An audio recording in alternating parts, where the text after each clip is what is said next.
Então vamos lá. Fiquem à vontade para a gente trocando ideias aí o tempo inteiro, tá?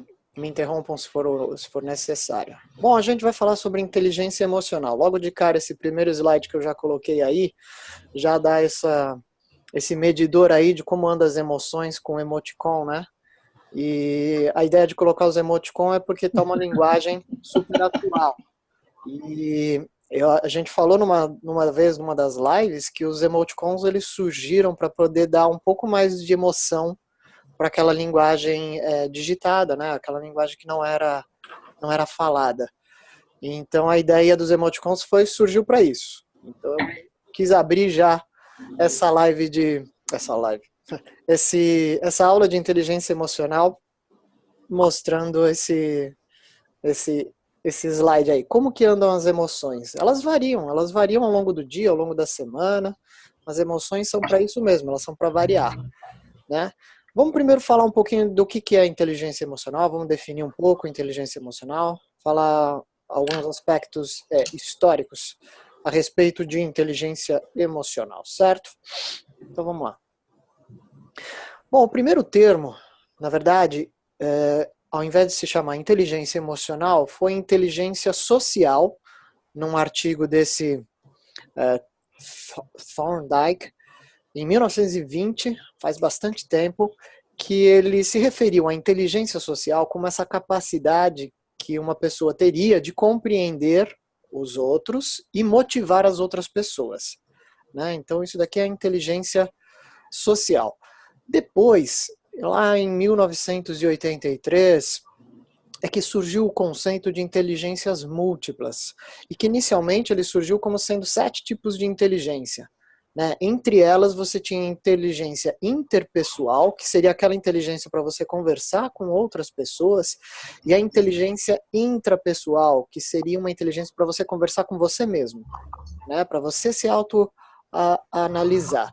Hoje, na verdade, existem, esse próprio autor aqui, o Gardner, ele elaborou mais 9 tipos de inteligência, ele incluiu mais umas duas, agora não vou me lembrar de cabeça, uma delas é espiritual e a outra acho que é de meio ambiente.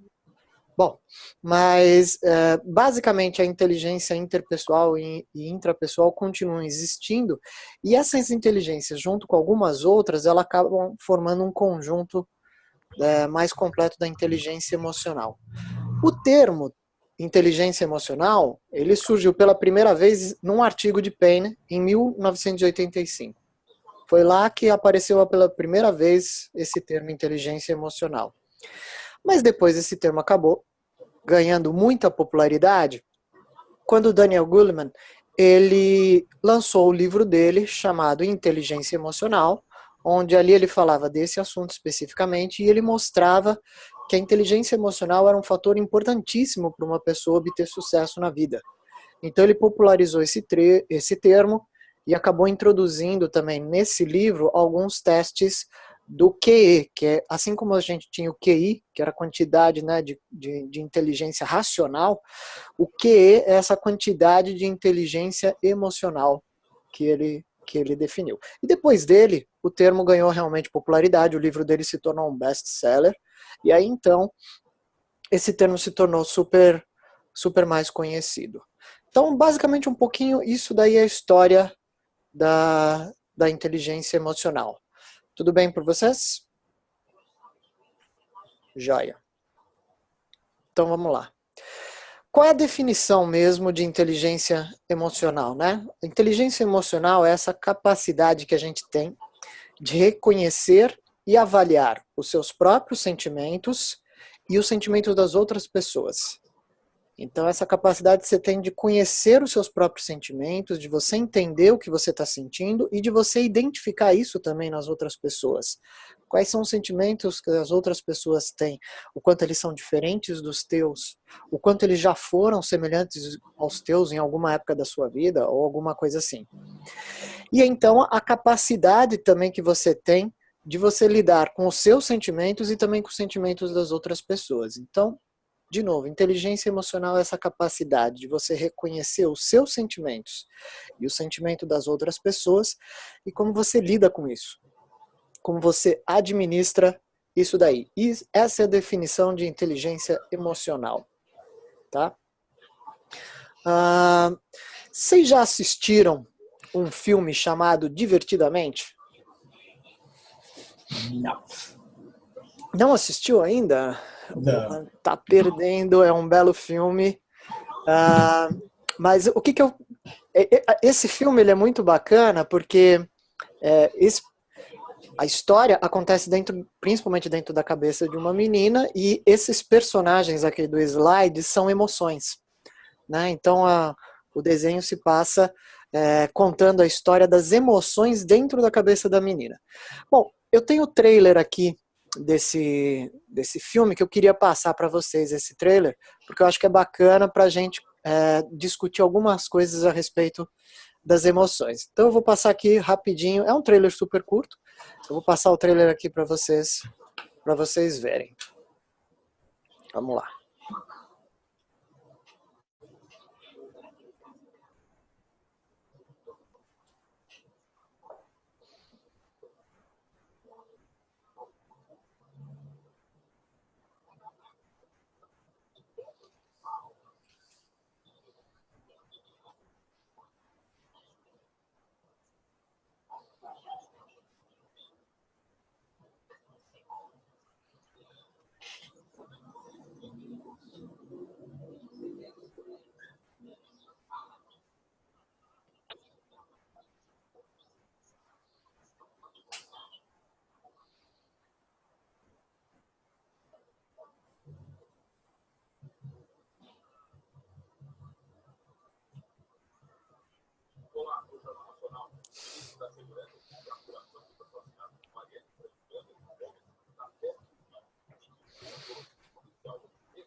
Gente, eu recomendo vocês assistirem esse filme se vocês ainda não tiverem assistido, porque é um filme muito divertido. Apesar de ser...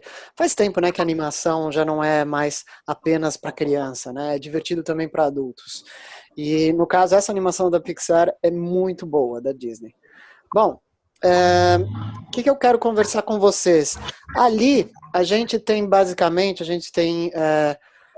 5 emoções básicas dentro da cabeça da menina. E essas emoções dentro do filme, elas têm um papel super importante, tá? Então, assim, as emoções aqui no caso, a história do filme, a menina, ela registra as memórias que ela tem, e as memórias se tornam memórias de longo prazo, aquela memória que ela vai guardar pelo resto da vida, se essa memória está associada com alguma emoção. Se a memória não foi associada com nenhuma emoção, ela é uma memória de curto prazo. Logo depois a menina acaba esquecendo. E isso, na verdade, é realmente o que acontece com o nosso processo de registro de memória dentro do cérebro. As memórias de longa data, elas estão associadas às emoções com que a gente sentiu no momento, na hora, essas memórias, e elas acabam se tornando aquelas memórias que a gente vai usar como referências para a nossa personalidade no futuro. E é desse jeito assim que acontece no filme. No caso, o filme retrata o medo, né, que é esse personagem aqui roxo, ele retrata o medo justamente como aquilo que a gente entende por medo, né? Medo de tudo, é super receoso, mas o medo, ele tem um papel super importante, porque é o medo que nos faz sobreviver, estar num estado de alerta quando a gente passa por uma situação que nos ameaça de alguma forma. O medo é uma emoção de preservar, quer preservar a gente. O nojo, que é essa menina aqui de verde, representada no filme, também tem essa função, a função de preservar. Porque em alguma época da nossa evolução, lá atrás, a gente precisava do nojo para poder distinguir o que poderia ser alimento fresco para a gente ingerir do que poderia ser um alimento já apodrecido para a gente não ingerir, né? Então a gente precisava ter essa noção, esse discernimento do nojo, ou aquela aversão a frutas ainda não maduras, alguma coisa assim também. No caso, a raiva, que é o vermelhinho aqui, é o que impede qualquer tipo de injustiça. E normalmente a raiva se manifesta quando a gente acha que está sendo cometido algum tipo de injustiça conosco. É aí que a raiva normalmente aparece, uma das primeiras manifestações da raiva. A alegria é muito legal no enredo do filme, se vocês puderem assistir, porque a alegria vai mostrar para vocês que, claro, ela é importante na vida, ela é muito presente às vezes quando a gente é criança, mas se você mantiver a alegria o tempo inteiro, você fica uma pessoa alienada realmente à gravidade das situações, a tudo que é importante acontecer. Então isso é bacana. E aí, no caso, a tristeza, ela é muito legal e tem uma função muito importante no filme, porque ela é quem ajuda a perceber a realidade mesmo, né? Então, assim, ela é quem traz, ela é quem faz o contraponto com a alegria para que a menina ela consiga perceber a gravidade de determinadas situações.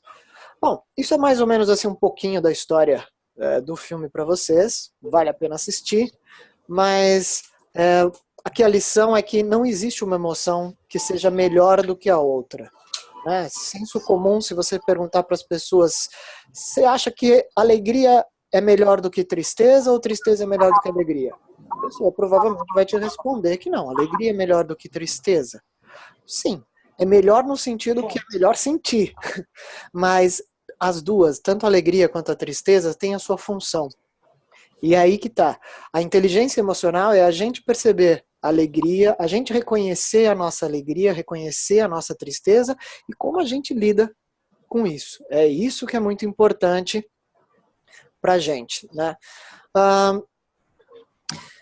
Então, e continuando aqui, eu consegui um slide. Queria omitir essa barra aqui em cima. Não sei como eu faço isso. Bom, não importa. Porque aí ficaria mais claro de vocês enxergarem esse slide aqui, que ele é mó bonito. Bom, não sei como é. Enfim. E aqui, na verdade, esse slide ele é legal porque ele pega duas emoções e ele acaba fazendo uma composição para a gente poder ter uma ideia de como é o nosso comportamento, como é o nosso estado de espírito, de repente, quando a gente pega duas emoções e a gente sobrepõe elas. Então, aqui no caso, aqui no cantinho, você tem a alegria. Se você sobrepuser duas vezes a alegria, né, você tem um estado de êxtase. Se você sobrepuser aí, sei lá, a alegria com a tristeza, você tem um estado de melancolia, tá? Se você sobrepuser, por exemplo, a alegria com o nojo, você talvez tenha um comportamento aí de intriga. Então, você vê que assim, as emoções não são existem as emoções básicas, mas o comportamento humano não é tão simples quanto as emoções básicas. Ele é formado por uma mistura dessas emoções. Se você misturar, por exemplo, o medo junto com a alegria, talvez você tenha um estado de surpresa, que é aquilo assim, você não sabe o que está acontecendo. Por um lado, talvez você se sinta alegre pelo que está acontecendo, mas ao mesmo tempo você se sente inseguro com o que está acontecendo, você não reconhece. Aqui no caso, se você misturar a raiva com a alegria, talvez você tenha uma sensação, um comportamento de que é injustiça o que está acontecendo. E assim vai, essa matriz vai compondo isso. E eu acho muito legal essa composição aqui, ó, desta linha né, diagonal da matriz, onde você vê que se eu compuser, por exemplo, tristeza com tristeza, eu tenho excesso de tristeza, eu tenho talvez um comportamento de desespero. Se eu tiver um excesso de nojo, né, comportamento meu pode ser um comportamento de preconceito. Né? Não me cabe outro comportamento a não ser o de preconceito, porque eu estou com excesso de nojo naquela situação. Se eu tiver com excesso de medo, se as minhas emoções estiverem praticamente dominadas apenas pelo medo, eu estou num estado de pavor. Né? Se eu estiver completamente cheio de raiva, né, eu estou aqui num estado de fúria. E aí, olha que legal, se eu misturo a raiva com o medo, eu estou num estado de ódio por alguma coisa. Se eu misturo o nojo com a raiva, eu estou num estado de repugnância. Né? Se eu misturo a tristeza com a raiva, eu talvez esteja num comportamento de traição. Então, assim, esse daqui é só para dar um exemplo, através, né, do filme, do que foi discutido no filme, que se você compuser as emoções, você já vai ter comportamentos bem diferentes. Então, às vezes, para a gente é difícil, né, e aí é que tem a ver com inteligência emocional, a gente olhar para um determinado comportamento e a gente tentar entender quais são as emoções que estão por trás daquele comportamento. Se eu estou olhando para uma pessoa e a pessoa, sei lá, ela está agindo com intriga, né? Ela tá tendo um comportamento de intriga, ela tá vendo problema em tudo, sei lá, esse tipo de coisa. Talvez as emoções básicas que estejam dirigindo o comportamento dela sejam uma parte alegria e uma parte nojo. Aqui, segundo essa matriz, né? Então essa é uma forma da gente olhar para um comportamento e tentar enxergar quais seriam as emoções básicas que o compõem, né? Mas a minha intenção de mostrar isso aqui para vocês era para a gente pensar assim, olha, eu fiz aqui uma combinação apenas de duas emoções. Né? Se a gente fizer uma composição, uma combinação de todas as 5 emoções ou de ainda mais emoções básicas, imagina quantos comportamentos diferentes, quantas sutilezas de comportamento a gente não consegue ter. Então a coisa não é tão simples assim você perceber as suas emoções. Pode parecer, quando você fala que ter inteligência emocional é você perceber as suas emoções, pode parecer simples, mas não é. Não é nem um pouco simples isso daí. Bom, para poder animar aqui a nossa aula, o que eu separei? Eu separei uma avaliação da inteligência emocional de vocês. O que eu preciso que vocês façam? É bem simples. Para vocês, a coisa é só o seguinte, eu vou mostrando para vocês aqui o gráfico, o slide, desculpa. E a única coisa que vocês precisam anotar aí no caderno de vocês ou em algum lugar é uma dessas letras aqui para cada slide que eu mostrar. O A é sempre. Vou pegar a caneta. Vai lá. O A é sempre. O B é quase sempre. O C é às vezes. O D é raramente. E o E é jamais. Então eu vou lá mostrar um slide, aí vocês escolham uma letra baseado naquilo que vocês percebem de vocês.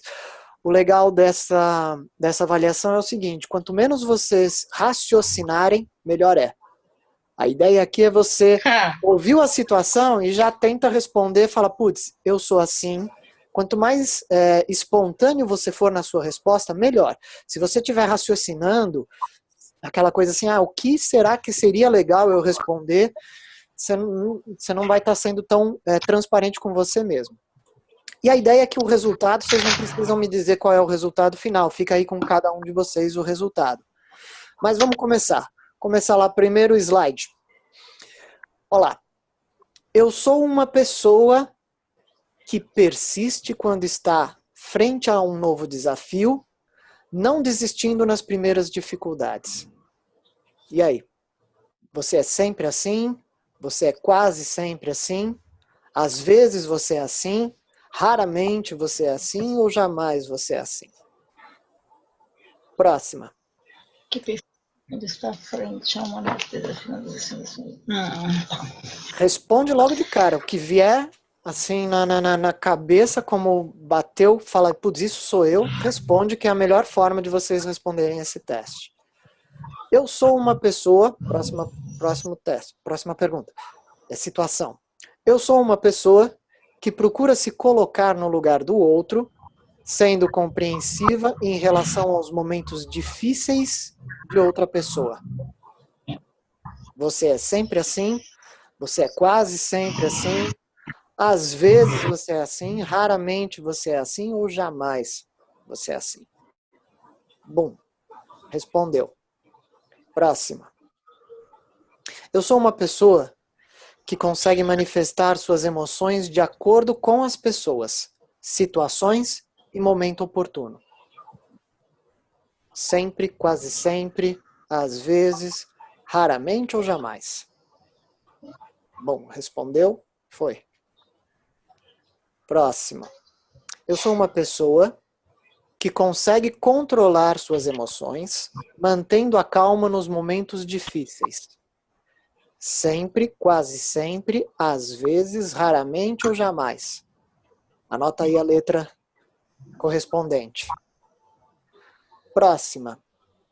Eu sou uma pessoa que tem uma visão realista de si mesmo, com adequada percepção de suas potencialidades e limitações. Vai lá. Sempre, quase sempre, às vezes, raramente ou jamais. Respondeu. Próximo. Eu sou uma pessoa que consegue superar seus sentimentos de frustração quando alguma coisa não dá certo, procurando aprender com as experiências negativas. Sempre, quase sempre, às vezes, raramente ou jamais. Escolheu aí e anotou a letra. Próximo. Eu sou uma pessoa que, quando tem alguma dificuldade com outra pessoa, procura conversar diretamente com ela, evitando fofocas e mal-entendido. Você é assim sempre, quase sempre, às vezes, raramente ou jamais. Lembrando, não tem resposta certa. O que tem a resposta é que você é, e a sinceridade com você mesmo, tá? Vocês não precisam me revelar o resultado. Próximo. Eu sou uma pessoa que é muito difícil perder a paciência com as pessoas que eu gosto. Se perco, logo eu recupero e me arrependo de ter perdido. Sempre, quase sempre, às vezes, raramente ou jamais. Próximo. Eu sou uma pessoa que consegue expressar suas opiniões de forma clara e percebe que é ouvida com atenção. Você é assim sempre, quase sempre, às vezes, raramente ou jamais. Próximo. Eu sou uma pessoa que se sente segura diante das outras pessoas. Sempre, quase sempre, às vezes, raramente ou jamais. Próximo. Eu sou uma pessoa que, quando estou chateado ou irritado, sei identificar exatamente o motivo pelo qual eu estou aborrecido. Você é assim sempre, quase sempre, às vezes, raramente ou jamais. Anota aí a letra. Próxima. Eu sou uma pessoa que tem por hábito acalmar colegas que estejam descontrolados ou reagindo agressivamente a uma determinada situação. Você é assim sempre, quase sempre, raramente, às vezes ou jamais. Anota aí a letra correspondente do seu comportamento, de que você é. Próximo. Eu sou uma pessoa que costuma influenciar o estado emocional das pessoas para melhorar sua performance. E aí? Sempre, quase sempre, às vezes, raramente ou jamais. Pode ser honesto, tem que ser honesto com você mesmo. Próximo. Eu sou uma pessoa que avalia meus pré-julgamentos limitadores numa situação problemática. Eu sou uma pessoa que avalia meus pré-julgamentos limitadores numa situação problemática. Você é assim sempre, quase sempre, às vezes, raramente ou jamais. Anotou aí a letra. 15. Eu sou uma pessoa que dá um passo atrás e revê situações a partir de um ponto de vista externo. Eu sou uma pessoa que dá um passo atrás e revê as situações a partir de um ponto de vista externo. Sempre, quase sempre, às vezes, raramente ou jamais. Próximo. Eu sou uma pessoa que dedica tempo para ensaiar mentalmente antes de um evento crítico iminente. Eu sou uma pessoa que dedica um tempo para ensaiar mentalmente antes de um evento crítico iminente. Qual é a letra I correspondente? Próximo. Eu sou uma pessoa que leva até o fim cada projeto que inicia, mesmo sofrendo várias frustrações no meio do caminho. Então, novamente, eu sou uma pessoa que leva até o fim cada projeto que inicia, mesmo sofrendo várias frustrações no meio do caminho. Você é assim sempre, quase sempre, às vezes, raramente ou jamais. Próximo. Último slide. Eu sou uma pessoa que prefere trabalhar em grupo ao invés de trabalhar sozinha. Eu sou uma pessoa que prefere trabalhar em grupo ao invés de trabalhar sozinha. Você é assim sempre, quase sempre, às vezes, raramente ou jamais. Anotou aí a letra. Maravilha, gente. Depois que vocês anotaram, aí vocês vão ter, né, várias letras. E o que vocês vão fazer na hora que vocês quiserem, tá? Vocês vão atribuir para cada vez que você usou a letra A, o sempre, você vai atribuir uma nota 5. Para cada vez que você usou a letra B, você vai atribuir a nota 4. Cada vez que você usou a letra C, você vai atribuir a nota 3. A letra D, 2. E a letra E, 1. E aí depois o que você vai fazer? Você vai somar todas as notas que você obteve. Então você vai ter uma pontuação, né, baseado aqui nas letras que você escolheu. De novo, o A é 5, o B é 4, o C é 3, o D é 2 e o E é 1. Aí basta somar tudo isso, vocês vão ter um resultado. Vocês podem fazer isso depois com mais calma. O que eu já vou mostrar agora para vocês? Eu já vou mostrar para vocês como que é a evolução da inteligência emocional baseado nesse ranking de pontuação, né? Então vamos lá, vamos supor que você fez a soma e por algum acaso a sua pontuação deu entre 18 e 36. De acordo com esse teste, isso significa que a sua inteligência emocional está bastante baixa. E isso pode significar que a sua inteligência emocional está bastante baixa no momento. Tá? Dependendo de como você está, da circunstância como você está, se você olhou para aquelas perguntas e você respondeu mais baseado no comportamento que você já teve do que no comportamento que você anda tendo hoje, então talvez o seu estado emocional, a sua inteligência emocional esteja mais avaliada em relação ao que você já foi e não ao que você está entregando hoje. Se você, de repente, olhou para aquelas questões e, independente de como você reagiu no passado, você resolveu responder do jeito que você está reagindo hoje, no presente, então o seu estado emocional, a sua inteligência emocional tem mais a ver com o agora, com o presente. Nesse caso, com o resultado de 18 a 36, com uma inteligência emocional bastante baixa, a recomendação é que você procure compartilhar mais os seus sentimentos e ideias. Acredite que melhorar seus relacionamentos não é difícil, mas exige um trabalho persistente e muita disponibilidade para as outras pessoas.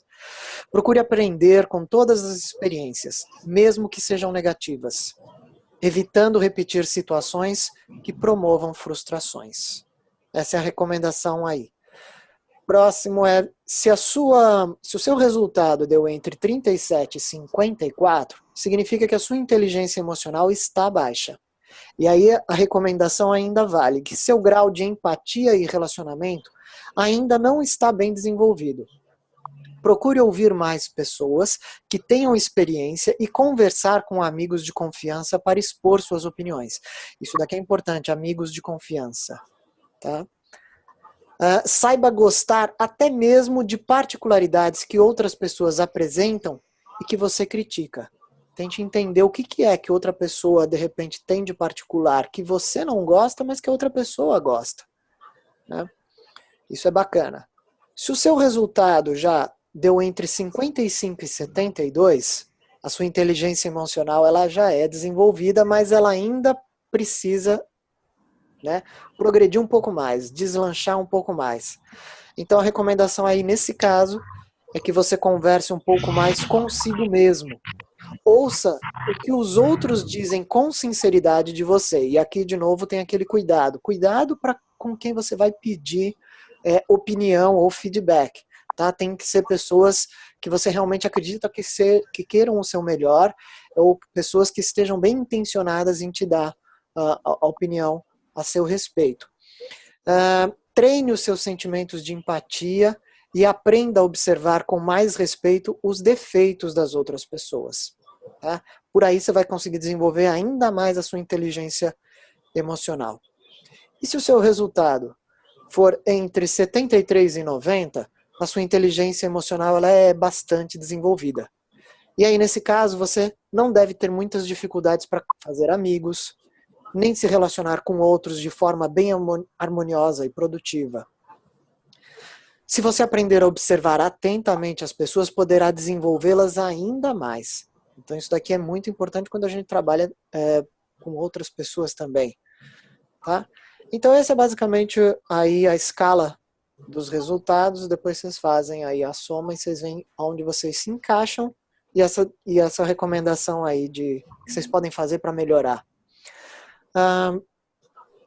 Quero falar agora um pouco das habilidades da inteligência emocional. Deixa eu só beber aqui uma água. Vamos lá. Quais são as habilidades da inteligência emocional? Quando a gente consegue desenvolver a inteligência emocional, a gente passa a adquirir mais autoconhecimento, que é essa capacidade de reconhecer as próprias emoções e sentimentos quando eles ocorrem. Né? Aquela pessoa que vira e fala, eu sei que eu agora estou me sentindo desse jeito, alegre, triste, ansioso, agoniado, com medo, encorajado, entusiasmado, sei lá. Então, o autoconhecimento é uma das habilidades da inteligência emocional. O controle é uma outra habilidade da inteligência emocional. Por quê? Porque com o controle você aprende a lidar com os seus próprios sentimentos, adequando os seus sentimentos a cada situação vivida. Então as suas emoções, você passa a controlar um pouco melhor as suas emoções. Você jamais vai impedir que você sinta alguma coisa. Isso daí é uma ilusão que algumas pessoas acreditam que se você tiver um ótimo domínio da sua inteligência, se você tiver uma inteligência emocional desenvolvidíssima, você jamais vai sentir raiva. Não, isso não é verdade. Você vai sentir raiva se você estiver numa situação que aquilo te cause raiva. Mas você não precisa agir de acordo com a sua raiva. Como você reconhece que você está com raiva, que aquela situação te gera raiva, mas você não precisa agir de acordo com a sua raiva. É aqui que entra o controle. Isso é inteligência emocional.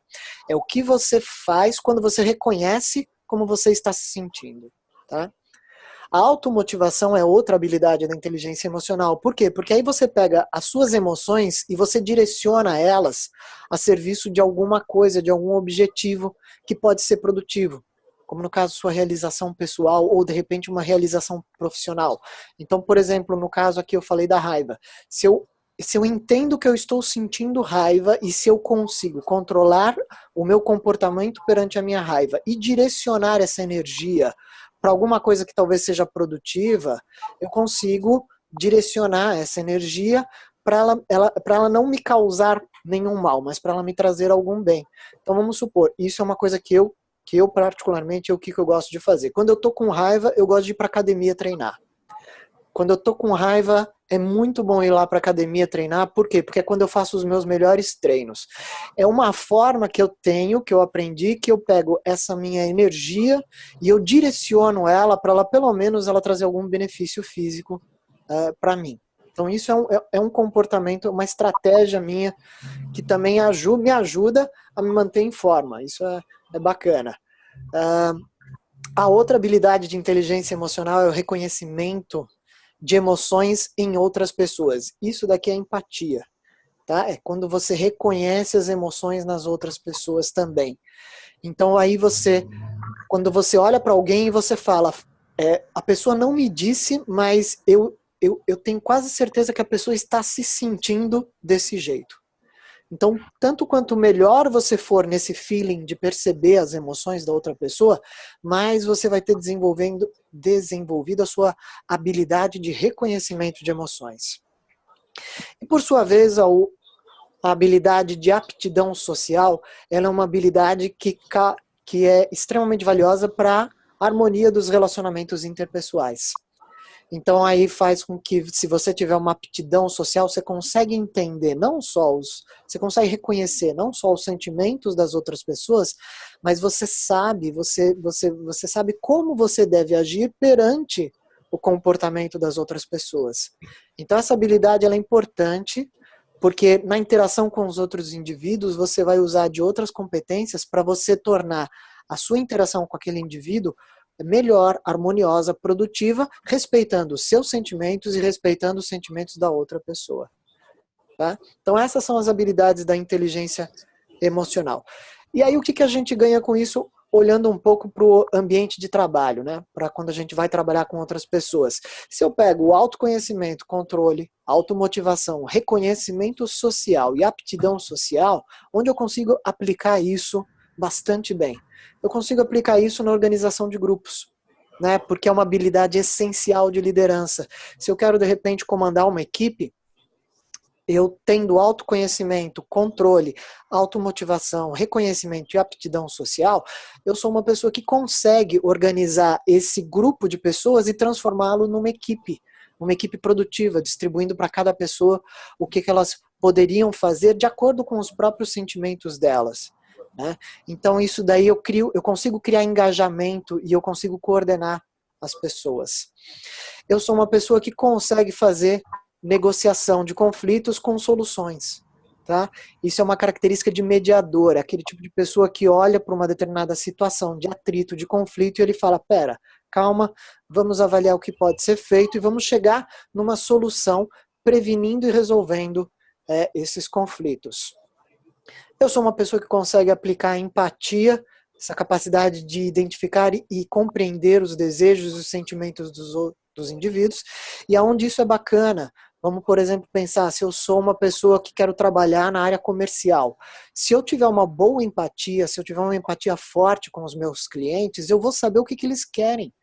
O que eles precisam. Às vezes um cliente vira para mim assim e fala, putz, eu quero tal coisa. Aí você vai lá com empatia, você vai descobrindo que, peraí, você está dizendo que você quer tal coisa, mas na verdade o que você quer é isso e alguma coisa a mais. Sempre quando eu falo disso nas aulas, eu me lembro de uma frase do Henry Ford, que ele disse, eu não me lembro agora direito o contexto, mas ele disse basicamente o seguinte, ele estava respondendo quando perguntaram para ele por que ele não fazia pesquisa de opinião de clientes, né? Por que ele não pegava e não montava uma pesquisa para saber o que os clientes dele querem, o que os clientes dele querem, e aí então ele entrega um produto de acordo com o que os clientes querem. E o Henry Ford, ele respondeu a esse questionamento na época dizendo assim, porque se eu fosse perguntar para os meus clientes o que é que eles queriam, antes de eu inventar o carro, eles iam ter me respondido que eles queriam um cavalo mais rápido. Então, assim, essa frase é muito bacana, porque na verdade mostra que algumas vezes o problema não é você ouvir o seu cliente, mas às vezes o seu cliente, aquela outra pessoa, nem sabe direito te dizer o que ela quer, o que ela precisa. Então, se você tiver empatia, de repente você consegue descobrir o que aquela pessoa quer ou necessita, sem que aquela pessoa tenha que explicar né, em detalhes isso para você. Então, assim, pensando em termos de venda, olha que bacana se eu consigo olhar para os meus clientes e entender o que eles precisam, né, o que eles gostariam, mas de repente eles não estão sabendo colocar em palavras.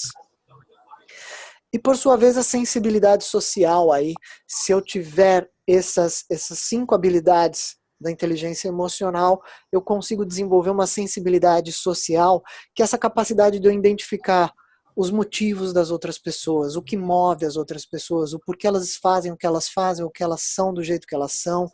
E aí, de repente, eu consigo mobilizar essas pessoas em prol de um bem comum. Eu consigo olhar para um determinado grupo de pessoas e falar, gente, aqui tal coisa, pelo que vocês estão me mostrando, se a gente se se direcionar para cá vai ser melhor para todo mundo, para o grupo em geral. Então essa capacidade também de pensar no coletivo, de sentir a necessidade do coletivo, não apenas a necessidade de cada pessoa. Tá? Então assim, vocês veem que é super importante e super interessante você desenvolver as habilidades da inteligência emocional e você conseguir aplicar aí junto com outras pessoas. Por exemplo, no ambiente de trabalho, que foi o que eu mencionei. Certo? Aonde é muito importante isso daí? Na resolução de conflitos, né? Porque aqui eu coloquei esse slide para mostrar o seguinte. Aqui você tem um slide de um cara com um megafone falando. Mas dependendo do seu estado emocional, você pode olhar para esse slide e falar, o cara tá gritando alguma coisa de alegre e de animado.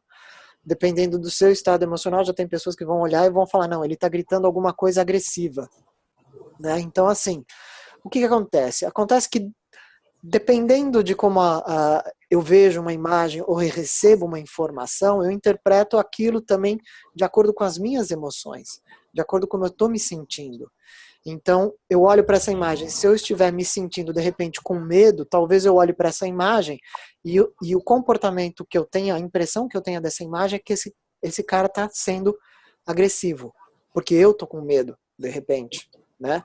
Ou então se eu olho para isso eu falo, nossa, esse cara tá super animado, ele tá super entusiasmado, talvez a minha emoção básica nesse momento seja alegria. Né? E por aí a gente vai. Mas aqui do lado, o que eu coloquei? Eu coloquei um gráfico que foi feito aqui pelo Albert Heimbrink nessa universidade, e ele mostrou que a informação que você transmite, né, 7% dessa informação é que ela é verbal. Só 7% ela é verbal. 38% ela é não verbal, mas ela fica onde? Ela fica no jeito que você fala. Né? No tom da sua voz, as palavras que você usa, o jeito que você fala. E 55% dessa comunicação, da informação que você transmite, ela é visual. Ou seja, o corpo fala, então você tem as suas expressões corporais, as suas expressões faciais, e isso conta muito para completar a informação do que você está falando, né? E aonde que isso é importante também, bacana, porque eu peguei essa frase aqui das redes sociais, que apareceu para mim, e a primeira vez que eu vi essa frase, eu vi algumas pessoas como é que fala, curtindo essa frase, olhando e falando, nossa, que legal, bacana, é isso mesmo, eu concordo com isso. E a primeira vez que eu li essa frase, eu olhei e falei, tá, não sei o que eu penso a respeito disso, mas um pouco depois eu comecei a discordar dessa frase. Por quê? Qual é o meu raciocínio? A frase é o seguinte, eu sou responsável pelo que eu falo, não pelo que você entende. A primeira vez que eu li essa frase, assim, eu fiquei um pouco... Eu concordo que eu seja responsável pelo que eu falo. Mas eu não ser nem um pouco responsável por aquilo que você entende, cadê a empatia nisso daí?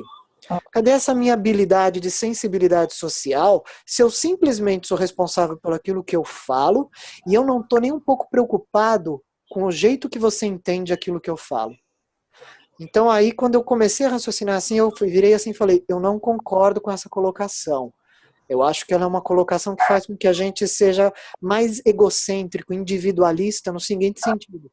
A minha opinião é esta, e eu não estou nem aí para o que você vai entender disso. Então, assim, eu passei a não concordar. Essa é a minha interpretação. Pode ser que outras pessoas tenham outras interpretações, mas essa foi a minha interpretação dessa frase. E aí, logo embaixo, então, eu resolvi colocar uma que eu gosto muito de pensar, de usar, né, de falar, que é essa daqui, que 10% dos conflitos são causados por diferença de opinião, enquanto 90% deles é devido ao tom de voz errado. Eu gosto pra caramba dessa frase, porque ela mostra realmente que só 10%, às vezes, se você for olhar para um conflito, a diferença de opinião ela é pequena, perto do que talvez a indignação que as pessoas estejam sentindo. Mas é isso porque talvez elas tenham ouvido com o tom de voz errado, talvez elas tenham escrito com as palavras erradas, né? Já que a gente está falando aqui de redes sociais, talvez a pessoa tenha mandado a mensagem com o emoticon errado. Quem nunca mandou uma mensagem com algum emoticon errado e não pensou, putz, a pessoa vai entender errado o que eu quis dizer com essa carinha, né? Então, assim, é mais pra gente perceber que não tem jeito. O seu corpo fala, e justamente porque o seu corpo fala, é que ele vai manifestar o que você está sentindo. Você pode até raciocinar e tentar controlar as palavras, o que você está dizendo. Você pode até ser bom nisso e falar assim, não, pera, deixa eu controlar o que eu estou falando, mas o seu corpo vai te entregar. Ele vai mostrar o que você está sentindo de verdade. Eu tenho 3 sugestões de livros para quem quiser se aprofundar um pouco mais nesse assunto de linguagem corporal. O primeiro deles é esse daqui, ó, Desvendando os Segredos da Linguagem Corporal, de Alan e a Barbara Pease. Esse livro é bem bacana, cheio de ilustrações, é muito legal. Um outro livro um pouco mais tradicional é esse livro aqui do Pierre Viel e Rolando Topacol, que é O Corpo Fala, e aí eles avaliam várias situações e tentam mostrar aí para vocês, ó, isso é o que está acontecendo, mas o corpo também está mostrando que aquela pessoa talvez esteja se sentindo desta e desta forma. E por fim, aqui o último livro, esse livro aqui, O Pragmática da Comunicação Humana, é um livro muito bom, mas é um livro muito, muito difícil de ler, de entender. Por quê? Primeiro porque ele já quase não tem figuras, não tem gráficos, e ele vai falar justamente do que você comunica, né, sem ser essencialmente as palavras que você está usando. Então, assim, ele pega, por exemplo, uma peça de teatro e ele faz uma análise, não do texto da peça de teatro, mas ele faz uma análise das interações entre os personagens dentro daquela peça. Então, assim, é muito legal, mas é um livro que você precisa de uma atenção bacana para você conseguir digerir. Mas eu super recomendo também. Esses três Kiko, livros. Sim. Kiko, Sim, sim. Você falando agora, eu voltei de férias lá na Renner, nós somos avaliados a cada 6 meses. É uma avaliação Certo. que tem a gente se autoavalia e os nossos gestores avaliam a gente. Uhum. E em 6 anos e 6 meses de empresa, eu tirei o meu conceito aplica. Uhum. Eu ainda não tive o feedback do meu gerente, mas eu li o conceito dele. E na hora, eu explodi. Adivinha por quê? Ele colocou que o que me derruba muito, o que mais derrubou a minha avaliação foi minhas oscilações de humor. Aí eu tô passando a psicóloga para entender as minhas oscilações de humor. Mas não é oscilações de humor, é exatamente isso que você falou. Eu não consigo controlar as emoções. Se me acontece alguma coisa, mudou a postura do braço, da boca, da perna, do andar, de tudo. E eu estou me trabalhando muito com isso para não deixar mais transparecer tanta coisa, porque ele já chega e fala assim, você não tá bem, né? Não, eu tô legal. Não, você, por mais que eu diga que eu tô bem, eu tô legal, o corpo já fala que eu não tô. Exato. Entendeu? Nossa, Ele consegue perceber. Eu vou comprar os 3 livros. Recomendo, são ótimas leituras, mas é muito legal, porque assim, também aqui vai uma recomendação. Embora você leia e se instrua ainda mais de como é que o seu corpo ele reage quando você está com uma determinada emoção, com um determinado sentimento, tem coisas que é com a prática mesmo. Como a gente estava falando lá, que uma das habilidades da inteligência emocional é o controle das suas ações com aquilo que você sente. Então, assim, não tem problema nenhum, que nem eu falei, não tem problema nenhum você virar para uma pessoa, a pessoa olhar para você assim e falar, putz, você não tá legal, né? O que foi que aconteceu? Eu estou extremamente chateado com alguma coisa que me aconteceu em casa. Não tem problema nenhum você assumir que você está sentindo alguma coisa negativa ou alguma coisa positiva. O que importa mesmo é a pessoa perceber que você não é influenciada fortemente por essa emoção. Então, por exemplo, se você está no seu trabalho e se você consegue controlar o seu jeito, as suas reações perante aquilo que você está sentindo, então assim, isso não significa que você tem que parar de sentir o que você sente. Raiva, medo, angústia, qualquer coisa. Mas significa que você é uma pessoa suficientemente madura para poder avaliar se naquela hora, naquele momento, o melhor a se fazer é agir dessa forma ou daquela forma. E é isso que é inspirador quando a gente tem um líder, uma pessoa, normalmente quando você olha para uma pessoa dessa de liderança, uma das características que a gente acaba olhando para um líder e falando, nossa, que bacana, eu quero ser assim, é justamente isso. Você olha e você fala, nossa, essa pessoa acabou de passar por uma notícia super desagradável e mesmo assim ela está respirando fundo e ela está mantendo o seu controle. Que coisa admirável, como eu gostaria de fazer assim. Todos nós podemos ser assim em mais ou menos grau, basta a gente treinar. Ninguém nasceu assim. Ninguém nasceu controlando as suas emoções. A gente aprende a controlar as emoções à medida que a gente vai lidando com elas. Então, uma vez que você consegue identificar, putz, meu corpo está me dizendo que eu estou tenso, né? Eu sinto no meu corpo, eu estou desenvolvendo tiques, coisas assim desse tipo, que é o que os livros eles mostram. Eu estou desenvolvendo coisas que me mostram que eu não estou bem, eu não estou tão tranquilo quanto eu acho que eu estou. Então eu vou lá, olho para os meus sentimentos, consigo identificar isso, então é autoconhecimento, aí depois eu olho e falo assim, tá, o que eu posso fazer com isso? Controle, automotivação, como é que eu direciono isso para eu poder usar isso de uma maneira que seja produtiva? Então isso eu acho que é super bacana. E não tem jeito, é treinando mesmo, é se policiando, é olhando no seu dia a dia para aquilo que acontece e como você reage, como aquilo mexe com você, que você vai adquirindo mais domínio sobre isso daí. Mas parabéns, porque vale a pena muito a gente treinar isso. A gente e as pessoas à nossa volta só tem a ganhar com isso, quando a gente aprende a melhor entender as nossas emoções e como a gente age perante elas. Então aqui o seu corpo vai falar o que o seu inconsciente estiver pensando, mesmo que seu consciente tente disfarçar, né? E é por isso que é super importante a gente aprender a se comunicar com assertividade. E aí a assertividade é justamente essa capacidade de eu dizer o que eu penso no momento certo, sem ofender, magoar ou agredir quem ouve. Mesmo que eu esteja falando de alguma coisa que me incomode, eu não preciso incomodar as outras pessoas para que elas entendam o meu incômodo. Eu consigo explicar para as outras pessoas que aquilo me agride, que aquilo me incomoda, que aquilo me influencia, que aquilo me diz respeito, sem eu precisar criar emoções negativas nas outras pessoas. Isso é que é assertividade. Essa capacidade que você tem de dizer o que você está sentindo, sem você ter que fazer a outra pessoa sentir o que você está sentindo. Aí a empatia da outra pessoa é que vai agir sobre você e ela vai sentir o que você estiver sentindo se ela tiver ou não empatia. Mas é importante a gente aprender a se comunicar com assertividade cada vez mais, tá? E essa competência emocional, justamente eu coloquei essa figurinha aqui porque eu acho que ela é bacana, porque, de novo, aqui a gente tem duas pessoas discutindo se esse número aqui no chão, ele é um 6 ou ele é um 9. Aí depende de cada um, né? Depende de qual é o ângulo que cada um está vendo a coisa. Ele para um parece o 6, para o outro parece o 9.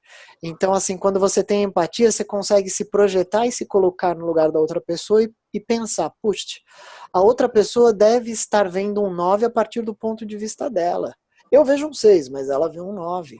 Olha só, isso já é empatia. E quando você olha e você fala para outra pessoa, eu entendo que você vê um 9, mas eu te digo que daqui o que eu vejo é um 6, você não está errado. Eu só estou te dizendo que o que eu vejo do meu ponto de vista é um 6, isso é ser assertivo. É você fazer uma comunicação com assertividade. Você explicou que do seu ponto de vista você tem razões para poder enxergar a coisa do jeito que você está enxergando. Então o indivíduo tem uma posição clara, defende as suas ideias com vigor e respeito pelo ouvinte.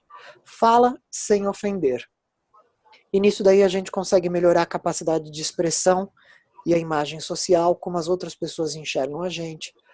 A assertividade fomenta o respeito pelas outras pessoas, porque uma vez que você respeita as opiniões diferentes das suas, as pessoas vão estar mais propensas a respeitarem as suas opiniões que sejam diferentes das delas. Né? Ajuda a resolver confrontos, porque você consegue ser aquela pessoa que fala, olha, eu entendo o seu ponto de vista, eu entendo também o seu ponto de vista, vamos tentar chegar aqui numa solução. Melhora a capacidade de negociação, que é isso que eu já falei agora, aumenta a sua autoconfiança, né? Confere mais credibilidade para você, quando você fala assim, peraí, vamos consultar tal pessoa, porque eu acho que tal pessoa vai nos ajudar a raciocinar sobre esse problema, sobre essa questão, sobre o que eu não estou conseguindo aqui enxergar nesse momento. E diminui também o estresse.